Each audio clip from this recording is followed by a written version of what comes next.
நண்பர்களே, இந்த வீடியோ யார் மனதையும் புண்படுத்தும் நோக்கத்தில் எடுக்கப்பட்டதல்ல. இது ஒரு முற்றிலும் பொழுதுபோக்குக்காக எடுக்கப்பட்ட வீடியோ. அதனால உங்க வீட்டு பிள்ளையா நினைச்சு எல்லாரும் என்னை மன்னிச்சிருங்க. என்னப்பா? வணக்கம் உபேந்திரா சார். போன தடவை கேஜிஎஃப் படத்தை பார்த்துட்டு கப்ஷான்னு ஒரு கருமத்தை ரிலீஸ் பண்ணி விட்டுருந்தீங்க. இந்த கருமத்தை எந்த படத்தை பார்த்துட்டு ரிலீஸ் பண்ணி விட்டுருக்கீங்க? கல்கி 2898 AD. அடேங்கப்பா, அப்ப இப்போவே பார்த்துடுறேன். ஐயோ பாவம், சொன்னா புரிஞ்சுக்கையா. இந்த படத்தெல்லாம் ஒரு நார்மல் பீப்புள் பார்க்கவே முடியாது. அப்ப படத்தை செவ்வாய் கிரகத்துல ரிலீஸ் பண்ணிருக்க வேண்டியதானே, இங்கேயாண்டா ரிலீஸ் பண்றீங்க? பொதுவா சில படங்கள்லாம் பார்த்து முடிச்சாதான் பைத்தியம் பிடிக்கும். ஆனா இந்த படத்தை மட்டும் பார்க்க ஆரம்பிக்கும் போதே பைத்தியம் பிடிச்சிடும். என்னப்பா சொல்ற? நான் சொல்றது இருக்கட்டும், இப்ப இந்த படத்தை பார்த்து முடிச்சுட்டு ஒவ்வொருத்தனும் என்ன பண்றானுன்னு பாரு. இப்ப எதுக்குடா படம் பார்த்துக்கிட்டு இருந்தவங்களை வெளியே கூட்டிட்டு வந்த? வள்ளல் பரம்பரை பித்தளைய அள்ளி அள்ளி குடுக்குறேன். டேய் ரமேஷ், என் பொண்டாட்டினா உனக்கு ரொம்ப பிடிக்கும்ல? ஆமா, அதுக்கு என்னப்பா என்னமோ பெரிய கர்ண பரம்பரை மாதிரி கேக்குற? இனிமே அவள நீ வச்சுக்கோ. அட தற்கூரி தாயோலி, சொல்லி இருந்தா நான் கேட்டு பண்ணிடா. போக்கஸ் கிடைக்கிற வரைக்கும் படத்தை பார்த்துக்கிட்டே இருங்க, என்ஜாய் பண்ணுங்கடா. உங்ககிட்ட ஒரு விஷயம் சொல்லணும். அத ஃபர்ஸ்ட் நைட் அப்பவே சொல்லணும்னு நினைச்சேன். ஆனா இப்பதான் ஃபோக்கஸ் கிடைச்சது, அதனால சொல்லிடுறேன். Okay then let's play. Okay.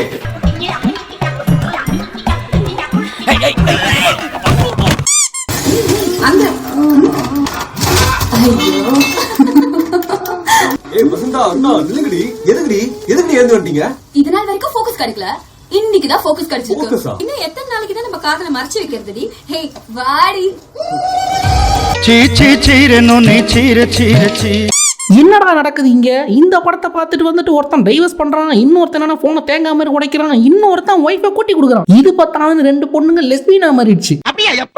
இவ்வளோ ஏன் ஒருத்தன் அம்மனமா உட்காந்து ரிவ்யூ பண்றான்டா. யாரு இவரா? உன் புத்தி ஏன்டா இப்படி போகுது?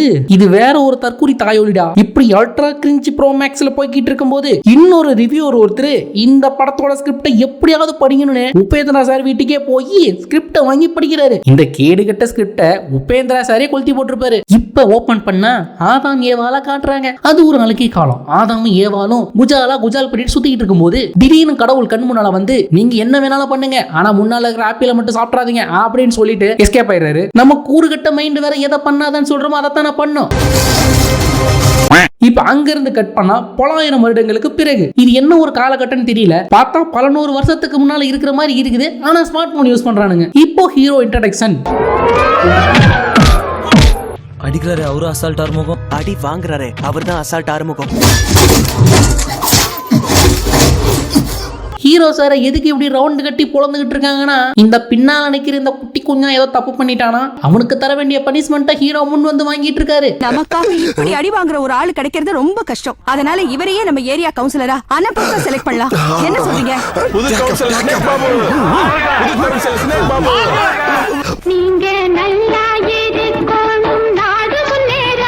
ஹீரோ சார் இப்படி எல்லாம் ரத்தம் சிந்துறத பார்த்துட்டு ஹீரோயினும் ரத்தம் சிந்துறாங்க. என் ஹீரோ யாரோ ஒருத்தரோட நல்லதுக்காக ரத்தம் சிந்துறப்ப நான் என் ஹீரோக்காக கொஞ்சம் ரத்தம் கூட சிந்தலனா? இவர் தான் இந்த ஊருக்கு தலைவரா. என்ன போஸ்ட்லாம் கேட்காதீங்க, தலைவர் அவ்வளவுதான். இப்ப திரும்ப ஒரு ஜோதிடரை காட்டுறாங்க. சூரியன், சந்திரன், குரு 3 பேரும் புஷ்ய நட்சத்திரத்துல பிரவேசிக்கிறாங்க. சரியா நடுராத்திரி 12 மணிக்கு பிறப்பான். அந்த புண்ணியவதியோட வயத்துல கல்கி பிறப்பான். சப்போஸ் குழந்தை முன்னால பிறந்துருச்சுன்னா? என்னோட ஜாதக கணிப்பு இதுவரை பொய்யானதில்ல, இனி பொய்யாக போறது. ஆனா குழந்தை 11:55 பிறந்துருச்சு. 5 நிமிஷம் முன்னாடி போறது. என் ஜோதிட சாஸ்திர ஞானப்படி பார்த்தா இவன் சத்தியசீலனாவா, சத்திய யுகத்தை கொண்டு வருவா, சமுதாயத்துல நல்ல பேர் எடுப்பான். நீ எல்லாம் ஒரு ஜோசியன், உனக்கெல்லாம் ஒரு பட்டா. இப்ப இந்த குழந்தை தான் ஹீரோ சார். இப்ப திடீர்னு ஹீரோ சார் பிளாக் ட்ரெஸ்ல வராரு. வந்து என்ன பண்ணுவார்னா, சம்பந்தமே இல்லாம எல்லாரையும் புடிச்சு கொண்டுகிட்டு இருப்பாரு. இந்த குழந்தைக்கு நீங்க என்ன சொல்லி கொடுத்துக்கிட்டு இருக்கீங்க? நல்லது எது கெட்டது எதுன்னு சொல்லி கொடுத்துட்டு இருக்கோம். காமத்தால குழந்தைய பத்திக்கிட்டு காமத்தையே தப்புன்னு சொல்றீங்களா? அந்த பையன் ஏதோ கூட உட்கார்ந்து இருந்த பையன் பேக்ல இருந்து பென்சில் திருடி இருக்காண்டா, அது தப்புன்னு கண்டுபிடிச்சிருக்காங்க. நீ என்னடா அந்த பிஞ்சு குழந்தைகிட்ட என்னென்னமோ சொல்லி பேசிட்டு இருக்க? இப்ப இந்த ஊரோட தலைவர் ஒருத்தர் இருப்பான் பாத்தீங்களா, அவன் கூட சட்டையே போடாத ரவுடிகள் 4-5 பேர் தெரிஞ்சுக்கிட்டு இருப்பாங்க. அவங்களெல்லாம் ஹீரோ மிரட்டி வரது ஏறி விட்டுருப்பான். என்னப்பா நீ பாட்டுக்கு ஊர்ல நல்லது பண்ணிட்டு சுத்திட்டு இருக்கிற, எல்லாரையும் நல்லவங்களா மாத்திட்டுனா யார் எங்க கிட்ட ஏமாறுறது அப்படின்னு சொல்லி கேட்டு வரலான்னு போகும்போது பதிலுக்கு அவன் ஏதோ வண்டியா கேட்டுறான்னு நினைக்கிறேன். அங்க இருந்து திரும்பி வந்து இவனெல்லாம் சேர்ந்து தலைவரே திட்டுறானுங்க. மன்னா மாமன்னா, நீ ஒரு மாமா மன்னா.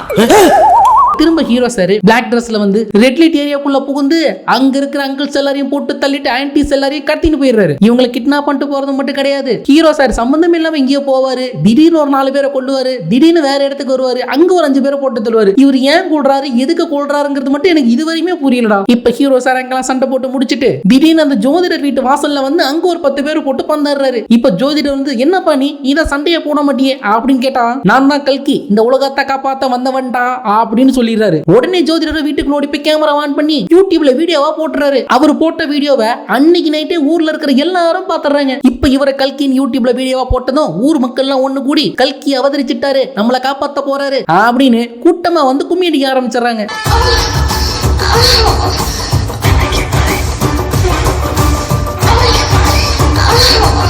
அந்த ரெட் லைட் ஏரியாவில இருந்து அபேஸ் பண்ணிட்டு வந்த ஆன்டிகளை பூரா இந்த ஊர் தலைவர்கிட்ட பழக விட்டு இவர் தனியா வேலை பார்த்துட்டு இருப்பாரு. இப்ப கட் பண்ணா ட்விஸ்ட். நீங்க எதுவும் சொல்ல வேணாம், எனக்கு எல்லாம் புரிஞ்சு போச்சு. ஒரு முட்டையில 2 கரு. பாட ஆரம்பிச்சு 10 நிமிஷத்துல கண்டுபிடிச்சேன். போங்க அண்ணா, புரிஞ்சுக்கோங்க, நான் உங்க தம்பி, நீங்க 11:55க்கு பிறந்தீங்க, ஆனா நான் கரெக்டா 12 மணிக்கு பிறந்தேன். நான் தான் கல்கி, இந்த உலகத்தை நான் தான் காப்பாத்த போறேன். நம்ம அம்மா அந்த காலத்துல சில நாதாரி பசங்க நாசம் பண்ணிட்டாங்க. அதுக்கப்புறமா என்ன 2 வெள்ளக்கார குஜிலிங்க கிட்னாப் பண்ணிட்டு போய் என்னைய வச்சு நிறைய சம்பாரிச்சுட்டு திரும்ப என்ன நடுத்தருல விட்டுட்டு ஓடி போயிட்டாங்க. ஏன்டா கண்டமேனிக்கு சுடுது, ஆட தூரு பிடிச்சிருக்கும் பாஸ், அதனாலதான் கிளம்பி இருப்பாங்கன்னு நினைக்கிறேன். இப்ப இந்த கதைலாம் ஹீரோ கிட்ட சொன்னாரு ஓகே, ஆனா இதுக்கப்புறம் பேசுவாரு பாருங்க, நீ நல்லவன் நான் கெட்டவன், நீ வெள்ளை ட்ரெஸ் போட்டிருக்க நான் கருப்பு ட்ரெஸ் போட்டிருக்கேன், நீ நல்லது பண்ற நான் கெட்டது பண்றேன், பாரு இந்த உலகம் ரொம்ப சின்னது, இந்த உலகத்துக்குள்ள ஜாதி இருக்கு, மதம் இருக்கு, மொழி இருக்கு, இனம் இருக்கு அப்படின்னு 1/2 மணி நேரத்துக்கு ஏதோ பேசிட்டு இருக்கிறாரு.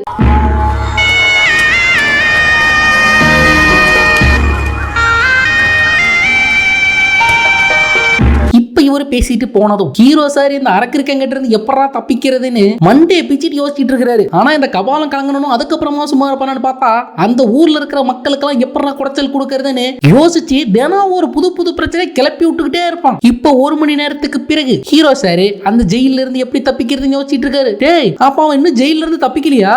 1 மணி நேரமா யோசிச்சுக்கிட்டு தான் இருக்காரு. டேய் படமே முடிய போகுதுடா, இன்னும் கொஞ்ச நேரம் தான்டா இருக்குது, இப்பயாவது அவனை தப்பிச்சு வந்து ஏதாவது ஒண்ணு பண்ண சொல்றா. இப்ப இவரு இங்க தப்பிக்க ட்ரை பண்ணிக்கிட்டு இருக்கிறதுக்குள்ள நம்ம கருப்பு ஹீரோ திடீர்னு ஒரு லொகேஷனுக்கு போய் அங்க இருக்கவங்க கிட்ட ஒரு வார் நடத்துறாரு. இப்ப எதுக்கெல்லாம் இவங்க போனா, யாரா இவனுங்க, எதுக்குடா வார் நடக்குது? நானும் 3 மணி நேரமா மண்டையை பிச்சுக்கிட்டு இருக்கேன், ஆனா ஒண்ணுமே புரியல. இந்த வார் சீன் முடிஞ்சதும் ஹீரோ ஒரு வழியா எஸ்கேப் ஆயிடுறான். எப்படா தப்பிச்சான்? அதான் பாஸ், தண்ணியில அந்த கரண்ட் ஒயர் கடந்துச்சுல, அதை செயினை போட்டு தூக்கிட்டு அதுல தப்பிச்சு ஓடிட்டான். இவன் தண்ணியில ஓடி மேல ஏறதுக்குள்ள அந்த ஒயர் திரும்ப தண்ணியில விழுந்துருந்துச்சுன்னா இப்ப தப்பிச்சு போன ஹீரோ அங்க இருக்கிற மக்களுக்கு எல்லாம் பார்த்து புத்திமதி சொல்லி அவங்களுக்கு சொர்க்கம் மாதிரி ஒரு இடத்தை ரெடி பண்ணி அங்க வாழ வச்சிட்டு இருக்கிறாரு. அந்த இடத்துக்குள்ள நம்ம வில்லன் சார், அதாவது பிளாக் ஹீரோ வந்து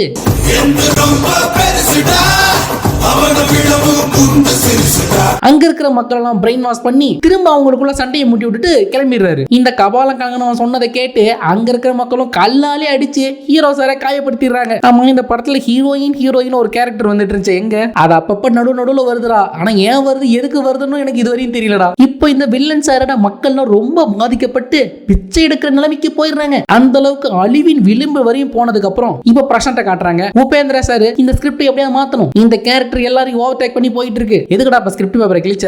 டேய் என்னடா நீ, நான் உருவாக்கின கேரக்டர் என்னையே ஓவர்டேக் பண்ணி போயிட்டு இருக்கிற அப்படின்னு அந்த ஸ்கிரிப்ட் பேப்பரை தூக்கி போட்டு கொளுத்திட்டு போயிடுறாரு. உடனே அந்த ரிவ்யூவரும் ஆஹா நான் பார்த்த படம் இது இல்லையே, நான் திரும்ப போய் அந்த படத்தை பாக்குறேன் அப்படின்னு போய் பாக்குறாரு. அதுக்குள்ள எண்டு கார்டை போட்டு படத்தை முடிச்சிட்டானுங்க. கிளைமேக்ஸ் எங்கடா, அதை நீங்களே இமேஜின் பண்ணிக்கோங்கடா. இதுல என்னத்த பார்த்துட்டானுங்கன்னு ஒருத்தன் டைவர்ஸ் பண்ணிட்டு போனா, இன்னொருத்தன் ஒய்ஃபை கூட்டி கொடுத்துட்டு போனா, இல்ல எனக்கு சத்தியமா புரியல. இது போன்ற கிரிஞ்சு படங்கள்லாம் சும்மா வரக்கூடாது, குழி தோண்டி புதைச்சிடணும். என்ன படத்தை பார்த்துட்டு இவனுங்களாம் இந்த மாதிரி பைத்தியமானானுங்க. இப்ப இவன் எழுதுன இன்னொரு ஸ்கிரிப்ட்ல கிளைமேக்ஸ் என்னவா இருக்கும்? கடைசி அந்த வில்லன் என்ன ஆனா, ஹீரோ என்ன ஆனா, இந்த ரிவ்யூவர் போய் பார்த்துட்டு என்ன ரிவ்யூ கொடுத்தாரு? அட பைத்தியக்கார தாயோலிகளா, உங்க படத்தை பார்த்து நானும் பைத்தியம் ஆயிட்டேன்டா. இது போன்ற கிரிஞ்சி அல்ட்ரா ப்ரோமேக்ஸ் படங்கள்லாம் தொடர்ந்து நம்ம சேனல்ல ரோஸ்ட் பண்ணணும்னா இந்த வீடியோக்கு ஒரு லைக் போட்டுட்டு கீழே சப்ஸ்கிரைப்னு ஒரு பட்டன் இருக்கு, அதை கொடுத்து சப்ஸ்கிரைப் பண்ணிக்கோங்க. பக்கத்துல ஆல்னு வரும் சிம்பிள் வரும், அதையே கொடுத்துக்கோங்க. திரும்ப இதே போல இன்னொரு இன்ட்ரெஸ்டிங் கிரிஞ்சி மூவி ரோஸ்டோட உங்க எல்லாரையும் சந்திக்கிறேன். This is Vijayakumar signing off. Bye.